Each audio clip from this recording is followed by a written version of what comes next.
அப்போ நபி ஸல்லல்லாஹு அலைஹி வஸல்லம் அவர்கள் இஷாவுக்கு முன் உறங்குவதையும் இஷாவுக்கு பின் பேசுவதையும் வெறுப்பவர்களாக இருந்து பேசுகிறதையே ரசூலா வெறுப்பாங்க.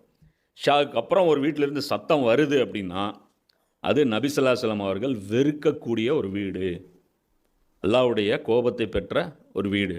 ஓதலாம், இருக்கலாம், குர்ஆன் ஓதக்கூடியதாக இருக்கணும், இருக்கலாம், தீனுடைய பேச்சுக்களாக இருக்கணும், இருக்கலாம், தீன் சம்பந்தப்பட்ட புத்தகங்கள் படிக்கக்கூடியதாக இருக்கணும். ஏன்னா அதெல்லாம் ரூஹை வந்து பலப்படுத்தும். அந்த இரவுகள் வந்து இரவில் வந்து சிறிது நேரமே தூங்குவார்கள் அப்படின்னு குர்ஆன் இன்னொரு இடத்துல சொல்லுது. அது வந்து எதை சொல்லுது அப்படின்னா அது வந்து பொருளாதார ரீதியே கிடையாது.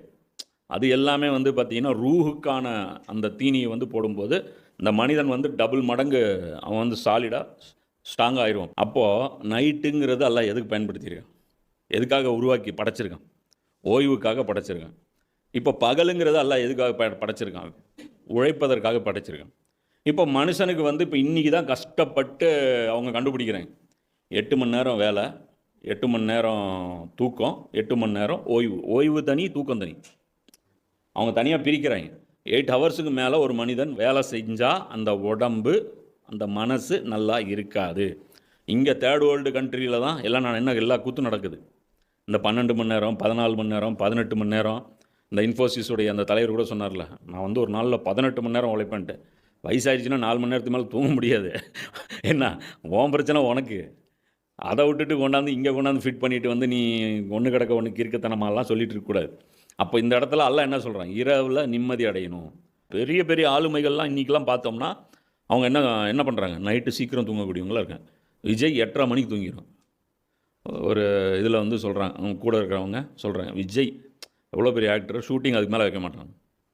8:30 மணி ஆச்சுன்னா தூங்கணுன்னா அப்போ எத்தனை மணிக்கு சாப்பிடுவான், எத்தனை மணிக்கு வீட்டுக்கு போவான், எவ்வளோ நேரம் டைம் எடுத்துக்கும், எவ்வளோ டைட் ஷெட்யூல், எவ்வளோ பெரிய சேலரி வாங்குறோம். அது மாதிரி நிறைய பேர் பெரிய பெரிய ஆட்கள் யாரெல்லாம் இருக்கிறாங்களோ அவங்க எல்லாருமே. ஒரு டாக்டர் வந்து ஒரு நீயா நானா ஷோலெல்லாம் ஒரு டாக்டர் மருத்துவர் சொல்கிறாரு, நீங்கள் வந்து நைட்டு கடையே 9 மணிக்கு தான் திறக்கிறாங்க.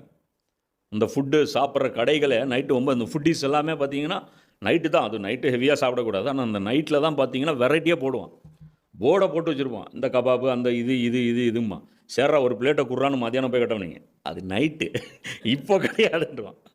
அது நைட்டுக்கு வாய், இப்போ கிடையாதுன்னு நம்ம உடம்பை வந்து வருத்துறோம். அப்போது இதுக்கும் அல்லாட்ட போய் பதில் சொல்லணும்.